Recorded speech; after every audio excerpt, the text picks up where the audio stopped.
Faced with Russian military force in Ukraine, the European Union is responding with deep, wide-ranging sanctions against Russia.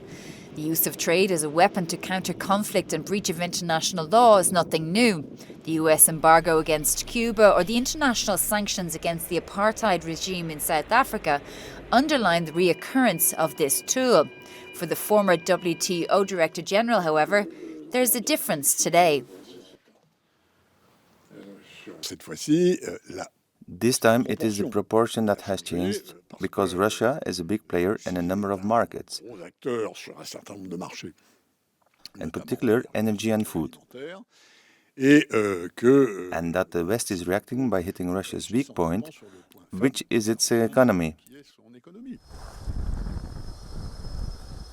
Russia is one of the top 3 oil producers. It has 20% of the world's gas reserves, and Moscow is also an agricultural power as the world's largest exporter of wheat. Its weight on these markets raises questions about the consequences of sanctions for global food and economic security.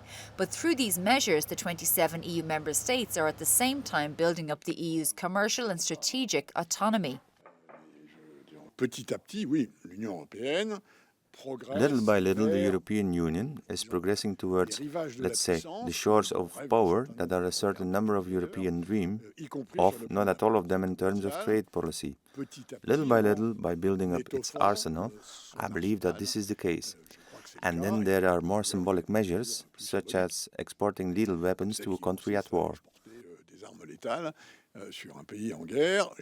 And I think that here we have effectively taken another step towards what is beginning to resemble a European power, even if there is still a long way to go.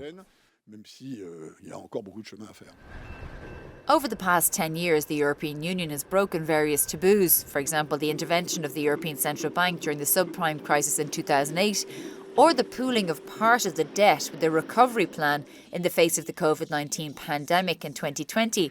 Today, the 27 member states are continuing their journey towards greater European integration. Shona Murray, Euronews, Brussels.